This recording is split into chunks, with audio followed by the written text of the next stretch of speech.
Good afternoon, this is Gary Sly and the Legacy of Handmade Objects. And I am thrilled to welcome my friend Chrissy Morgan here in the shop today. We're actually in her new shop. Yes. I've been talking about this for months, I think now, where we've got two spaces here. So we're going to do a little bit of an introductory video, and then Chrissy and I are going to walk around and kind of look at the landscape and let you see what's here. As those of you who follow my video know, I like to do some interviews and talk a little bit about folks. I do want to throw some kudos over to Chrissy and Linda, who have a tremendous YouTube following. Yeah, what's your title? It's Finally a Farm Girl and Stitchy Linda. Okay, so you're gonna, if you are on mine and you haven't checked out theirs, Finally a Farm Girl and Stitchy Linda is tremendous, and you'll find a whole lot more interesting and better looking things than what I bring to you most of the time. But anyway, I'm thrilled that Chrissy is now kind of a partner here in the work that we're doing in Leesburg, Florida. Chrissy, talk to a little bit about what got you into fiber. Oh my goodness. Let's see.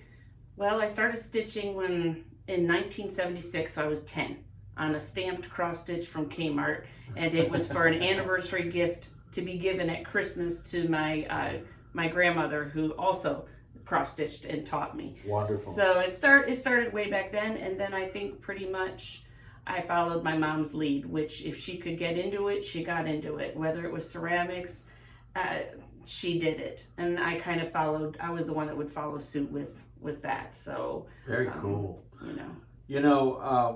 The title of my whole series is The Legacy of Handmade Objects, and one thing that concerns me about modern stitchers is they don't see people doing this as much as they used to. Right. Right. So I think it's real important for those of us who have these stories to remember that we need to keep on doing this around other people. Right. And when the other day, it wasn't open house, but I think it was Sunday, the next day, there was some kids in.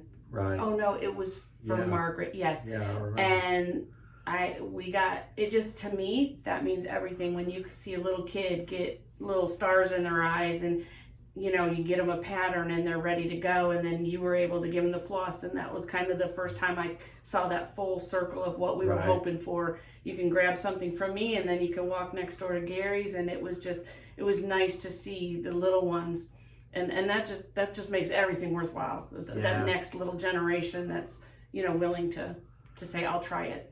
And I find some kids look at what you're doing, and you can see this kind of dead look on their face, like, ain't no way I'm doing that. No. And it's not necessarily boys or girls. It can be either one. But then every once in a while you see one, and their eyes light up. And you know that they're going to be, if they have the opportunity and they see the chance, they're going to do it. Yeah, absolutely. I don't know if I've told this story, but there's a young man that comes here, and he loves doing stuff with yarn. And he'll bring his pennies in.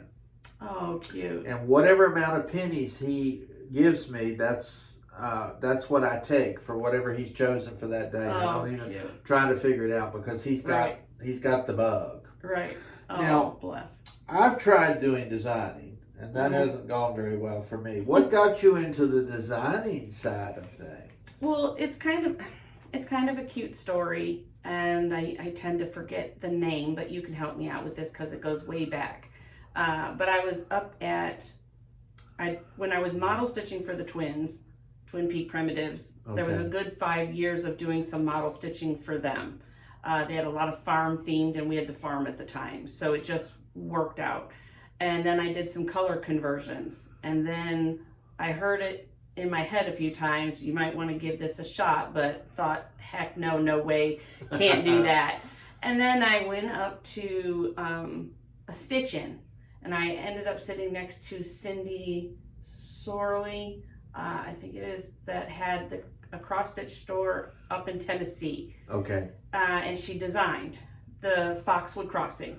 All right. The sleds. And she sat next to me, and I'd never met her, but she whispered in my ear as I was stitching on something else, and she said, some people have what it takes, the full circle, of being social, of being personality wise.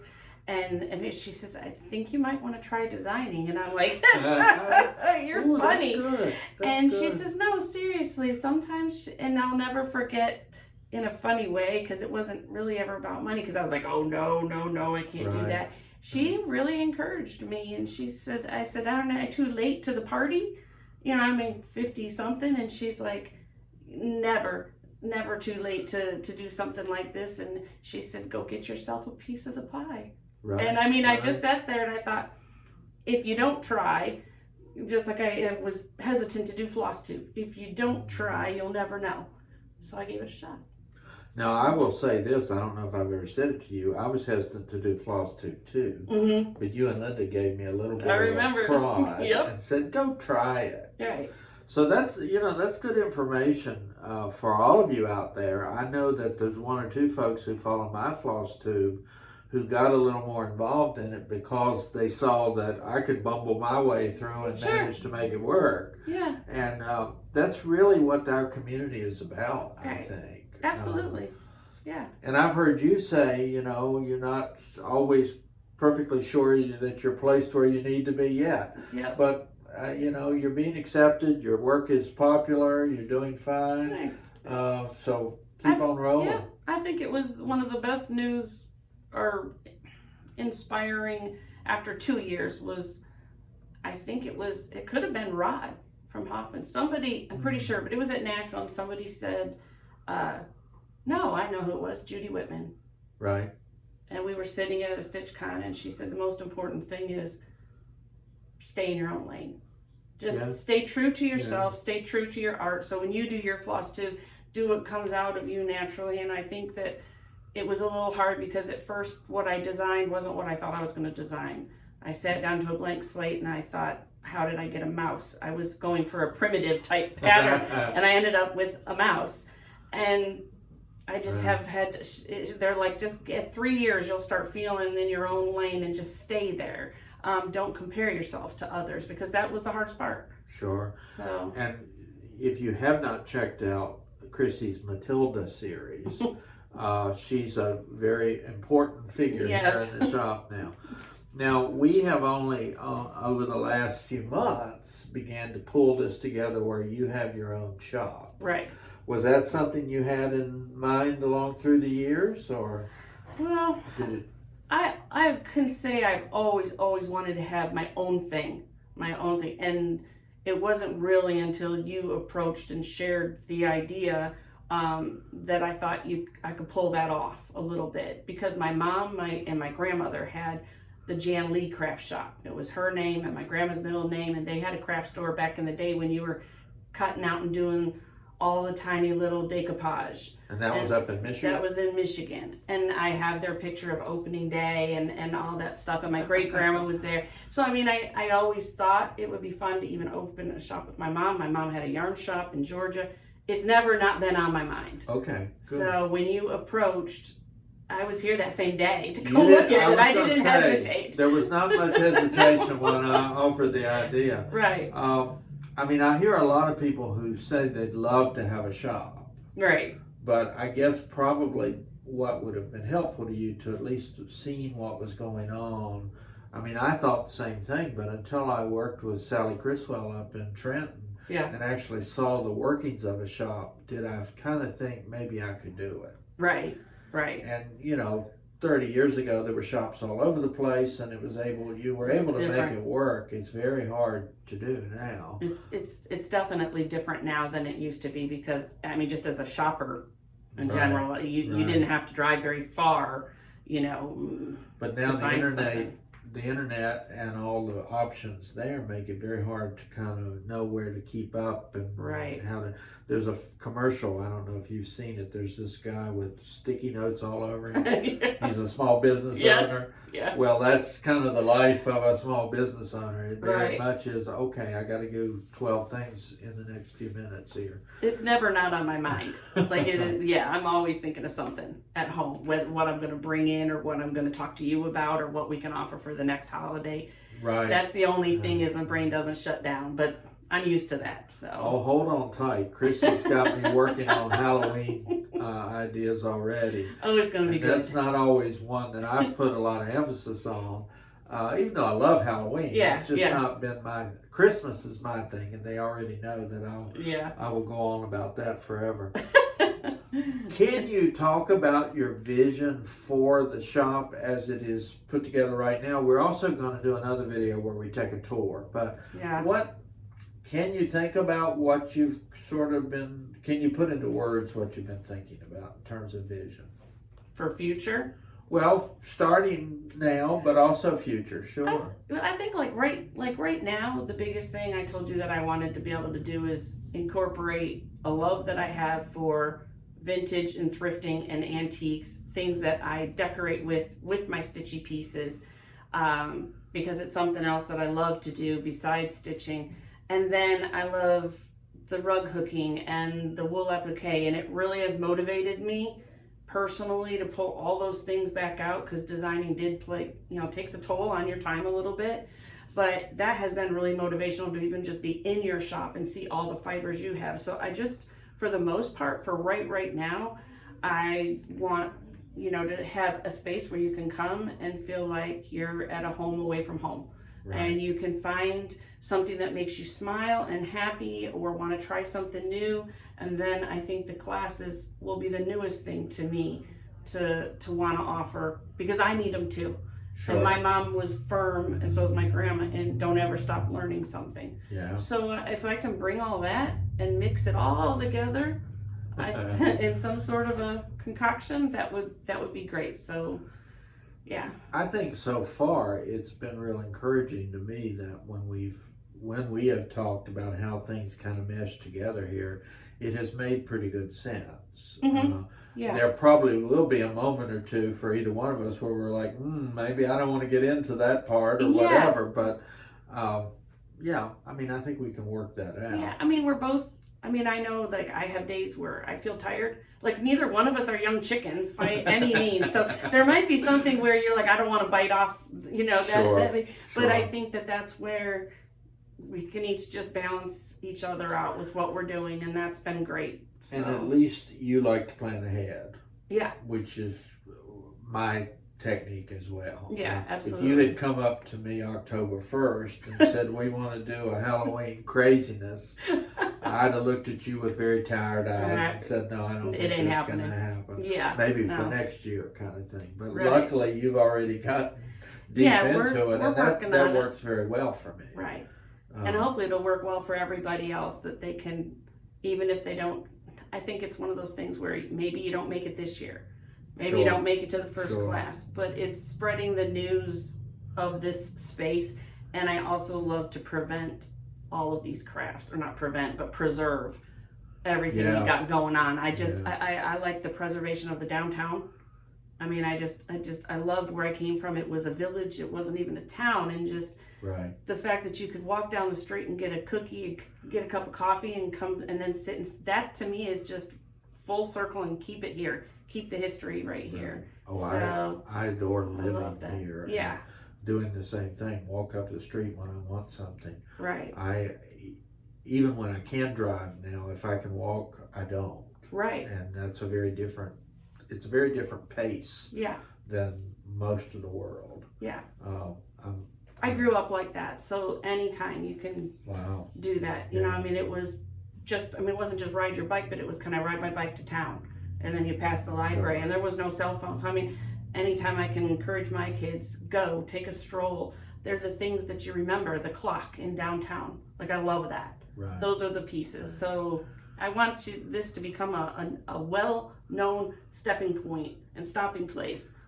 You know, it's not that far off 75, and it's just easy. Yeah, we're 16 miles off Interstate 75. One of my dreams is to have a have a billboard on 75. That would be fantastic. But for those of you who are passing through, and a whole lot more of you know Chrissy than me through YouTube, it is true. We're just a hop, skip. If you see the Wildwood exit, you're almost here. And it's easy to do. And it's humbling. Like, I had a lady message the other day from Jacksonville. She's like, I'll be making the trip down. That you just need to know, that's appreciated from both of us, but it's humbling to me that you're willing to drive 3 hours to come to what right now is a small little shop for me. But when you put it all together, it's perfect. It's a perfect day drive, you know, and there's a hotel too. Oh yeah, we got options. I was in Publix here several years ago, and I had been away for a couple weeks, but people were kind of tuned in on what was going on, and somebody came up to me in Publix and said, "You're back," and I had no idea who she was or where I was back from or whatever, and it turned out it was because I had communicated, and I'd actually, I think, done some videos when I was in Norway or something like that. Oh yes. And yeah, you're right. It's humbling. I've talked about this on my feed a number of times. I have people who come here as a refuge from the rest of the world. Absolutely. Yeah. And you're going to see when we walk around in the shop what a comforting, kind of peaceful atmosphere. Right now, you've been able to push off the clutter, which is what you'll find in the rest of the shop. So I don't know how long you're going to be able to maintain that. And some things are missing because we're heading out to a retreat. So like you notice the little, but we might wait and do that video after you bring everything back in. Sure. We don't have to do it today, but we definitely will walk around, and it's probably time for me to do another shop tour too, because I haven't done that in a while. Yeah. And I could do one too, because usually that's something Linda and I do, is we do a little tour. Sure. And we walk around. Sure. So, you know, you'll have that on our channel too. But I mean, I think of all the things stitching has brought to me, or crafts in general, but for sure cross stitch, because it's been in my life for 30 years or more. Quilting, yes, all of them, but it's therapy. Yeah. It is. Yeah. It is maybe not completely a free therapy, but it is absolutely something that'll get you through, and it can travel with you. That's right. You put it down, pick it back up. Doesn't matter how many ways, but I mean, it doesn't matter what you're going through in your life. Stitching is there for you, and it's just something that, you know, even when, you know, we lost my mom, I took stitching to the hospital, and I made 15 mistakes on that sampler. Right. But I made it work because it was during that time, and I always have that peace. And so it's just one of those things. There's weddings in some, and there's, you know, you just it's a lifetime of, you know.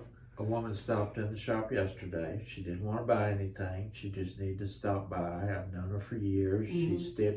She stitches without pausing, it seems like. Stopped by to tell me that her husband had passed away. Aww. Yeah. But the reason she did that was because this has always been kind of her refuge. When caregiving was getting to be too much, she'd come over here. Yes. So I encouraged her to start coming and sitting with some of the folks in some of the groups, because she hasn't been able to do that. Her husband's been sick. Right. And that's the other thing that we have to offer. Well, Chrissy, I'm sure people can tell by the look on my face how thrilled I am to have you here. Thanks. And you're going to hear more about things as we move along. We'll have events and all kinds of activity.